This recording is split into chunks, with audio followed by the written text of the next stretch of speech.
Hi guys, it's Natalie. Recently, I made a post on Instagram where I rated countries based on dog friendliness. The post went viral, it got a lot of positive reactions, but also some people who were upset by my ratings. And I thought it would be fun to make a YouTube video about it where I explain the rating and also why I rated them that way. So let's dive into it. First up is Italy. Italy I rated as a 10 on 10 on dog friendliness. I've been to Italy numerous times with the dogs. I went to the north, so the Dolomites around the Como Lake. I went to Tuscany, Venice, a lot of times to the Amalfi Coast and Napoli, also to Abruzzo. And in my opinion, Italy is very dog friendly. And I say this because dogs are allowed in most restaurants. Sorry, Twix is barking. I don't know if you can hear it.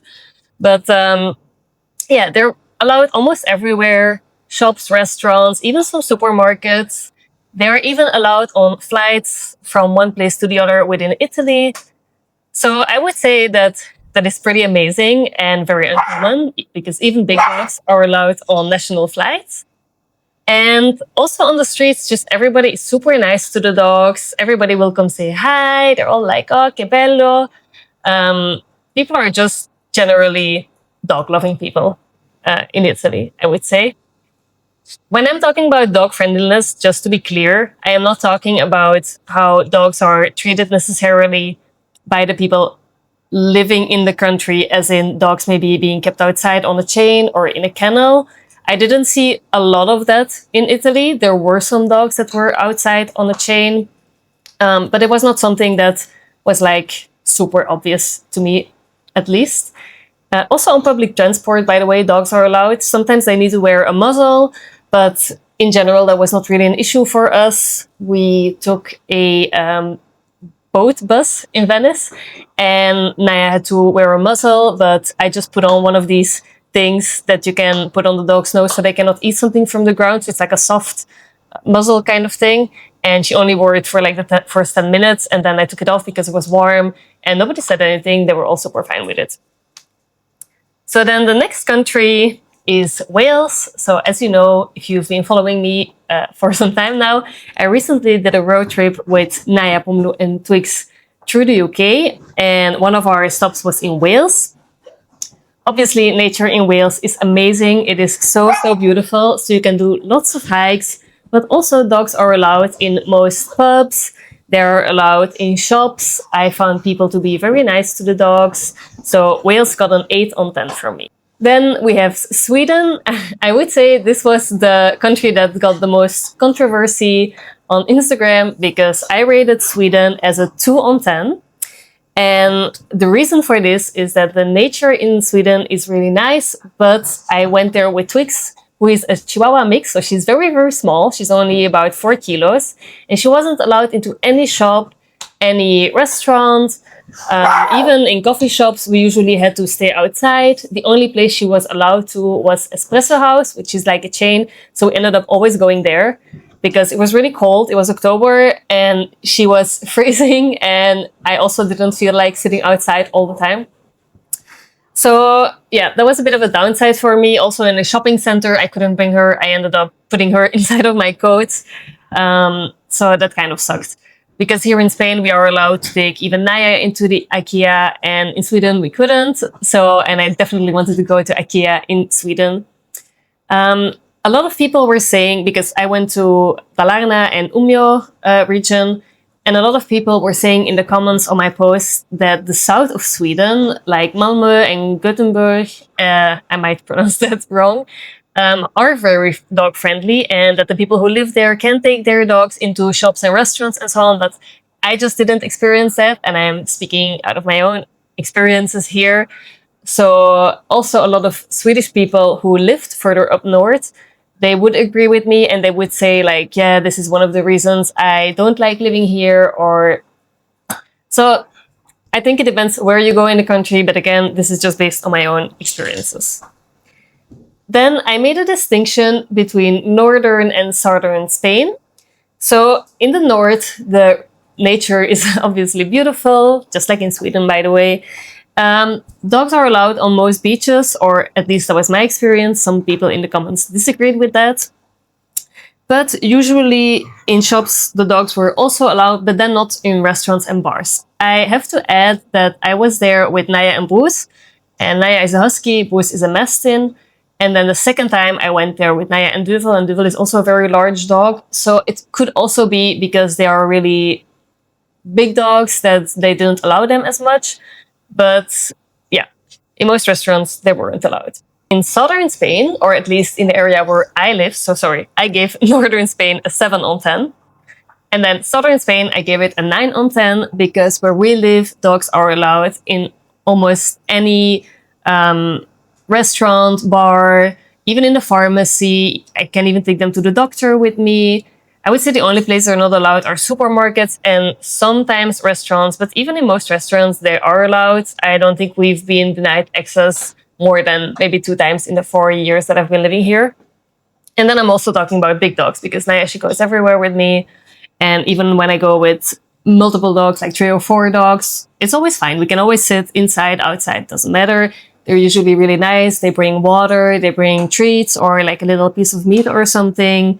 So even like on the beaches, you have dedicated dog beaches, but I usually take them also to the regular beach. And even when the police is there, nobody ever said anything. Maybe in summer, because then there are a lot of tourists, then I wouldn't take them on the regular beach. Also because it's super busy, the sand is really hot, like you don't want to walk there anyway. But in winter, they are allowed on all the beaches here. And with here, I mean between Malaga and Granada.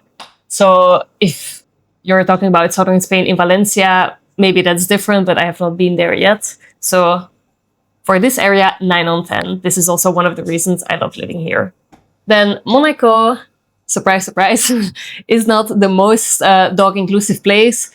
Obviously, because it's really small, it's very urban, it's super crowded, and dogs are usually not allowed inside of shops and restaurants. So I've been there 2 times with the dogs, every time because we were actually traveling through and we just stopped there. But last time it was really hot outside and we couldn't really do a lot. They were wearing their cooling vests, but the concrete was too hot to walk. So I wanted to just like chill somewhere indoors with them, which was nearly impossible. I could just sit outside somewhere in the shade, but not really do anything. So for that, I'm giving Monaco a 4 on 10. But again, it is more like a city environment, so it's not very surprising. Portugal, again, a beautiful country nature-wise, but in my experience, dogs were usually not allowed inside of restaurants, shops, and so on. So there are also some beach restrictions.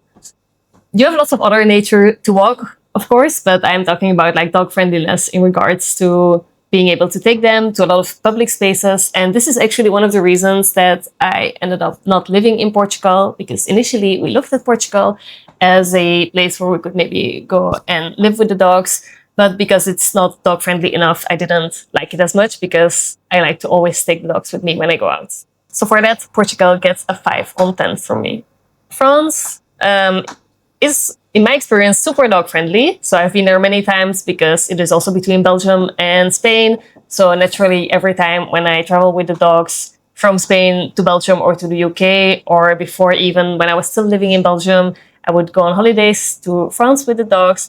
And it has always been super dog friendly. We have a family friend who has an apartment in Paris. So I went there couple of times with dogs, and even in Paris, there was never any issue taking them on public transport. And I'm talking about big dogs here, into most shops, restaurants, shopping centers, even walking around the Louvre on the outside was really fine. In most parks, it's fine. Lots of people have their dogs there, even on the streets. Dogs are running free. So definitely for like a capital city, this is really special. Because I found that in Italy, the one place that was less dog friendly was Rome.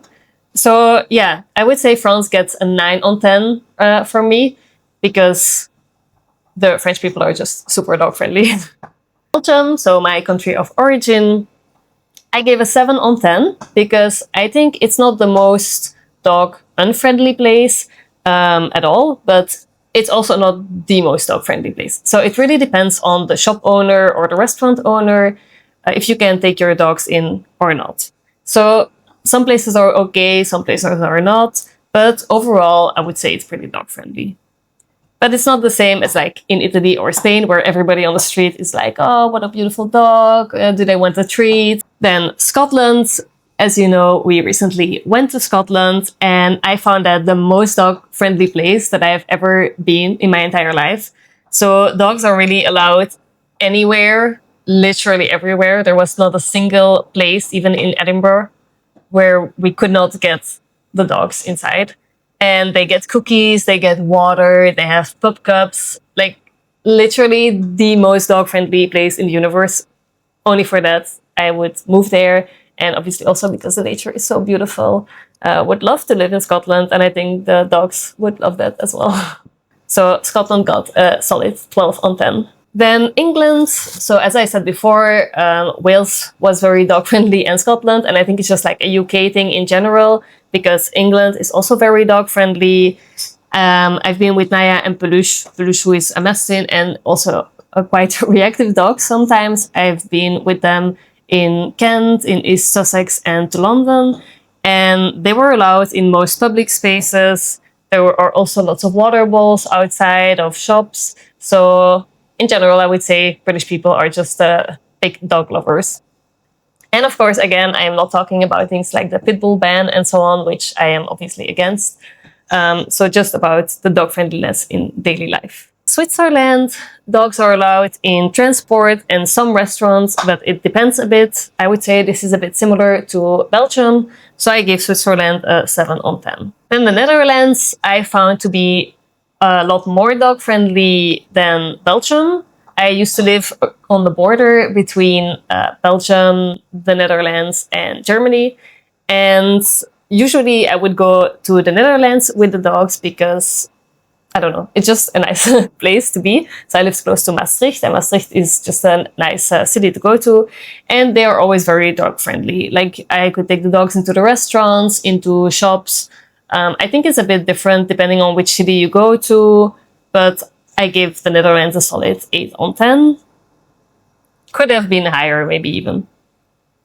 Then Czech Republic, their dogs are allowed into many restaurants, cafes, and shops. A bit similar to the Netherlands. Also, you have lots of beautiful nature. So I gave the Czech Republic an 8 on 10 as well. Germany, I've been there a couple of times, not that often. But in my experience, dogs are allowed in many places, but not everywhere. So it's a bit similar to Belgium again. So I give Germany a 7 on 10. So that was it. I hope you can make a pick now for your next travel destination. I've heard that certain countries like Norway are not very dog friendly, so I'm probably not going to go there anytime soon. If I would have to do a recommendation, I would say if you like warmer places, then go to Italy or Spain. And if you like colder areas, then definitely go to Scotland because it's amazing. Thank you for watching. Don't forget to like and subscribe. Bye.